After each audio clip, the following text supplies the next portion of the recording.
আসসালামু আলাইকুম ওয়া রাহমাতুল্লাহ। দেশের প্রধান প্রধান দৈনিক পত্রিকার শিরোনামে উঠে আসা আন্তর্জাতিক সংবাদগুলোর মধ্যে থাকছে, প্রেসিডেন্ট হিসেবে সংবিধান মানতে হবে কিনা জানে না ট্রাম্প। ট্রাম্পই পারেন মধ্যপ্রাচ্যে অচল অবস্থা কাটাতে। ইউক্রেনে পরমাণু অস্ত্র ব্যবহারের প্রয়োজন নেই পুতিন। ভারত পাকিস্তান যুদ্ধের প্রস্তুতি, তবে যুদ্ধে ভয়। ইসরায়েলের বিমানবন্দরে হুতির ক্ষেপণাস্ত্র হামলা। রাশিয়ার ড্রোন হামলায় ধ্বংসস্তূপ 4-5। পারমাণবিক অস্ত্র ব্যবহারের হুমকি পাকিস্তানের।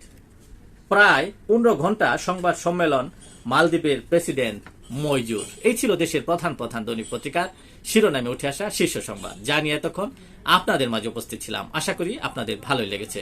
সাবেক খবরের বিবেচনায় যদি আপনাদের কোনো অভিমত, অভিব্যক্তি, সমালোচনা কিংবা কোনো পরামর্শ থেকে থাকে তাহলে অবশ্যই কমেন্টসে জানাবেন।